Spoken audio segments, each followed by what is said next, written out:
Moi, j'ai vu deux grands enjeux, en fait, d'un point de vue juridique, avec cet essor des outils d'IA génératifs pour la création.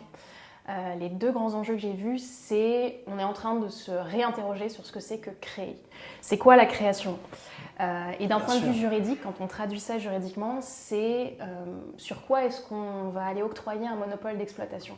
Le monopole d'exploitation, c'est droit d'auteur ou copyright.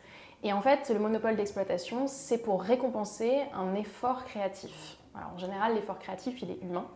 Et là, aujourd'hui, les outils d'IA générative, ils nous font nous réinterroger sur ce qu'est l'effort créatif, sur quoi on octroie donc, ce monopole d'exploitation. Et la dernière fois que ça s'est passé, ça, c'était avec la photographie. Oui. Parce qu'avec la photographie, on a pu d'un coup créer, simplement en appuyant sur un bouton. Et donc, on se retrouvait à avoir une création, mais qui résultait d'un clic et qui était simplement la copie de ce qu'il y avait derrière l'objectif.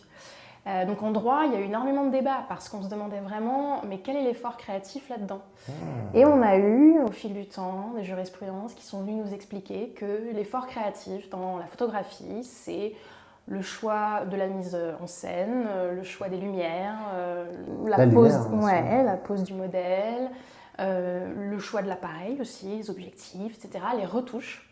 Et aujourd'hui, on admet sans aucun problème la protection de photographie par du droit d'auteur, par exemple. Donc ça, c'est vraiment le premier grand enjeu. Et je pense qu'aujourd'hui, avec les outils d'IA générative, on est vraiment à ce stade où on essaye de redéfinir ce qu'est l'effort créatif quand on utilise un outil d'IA génératif.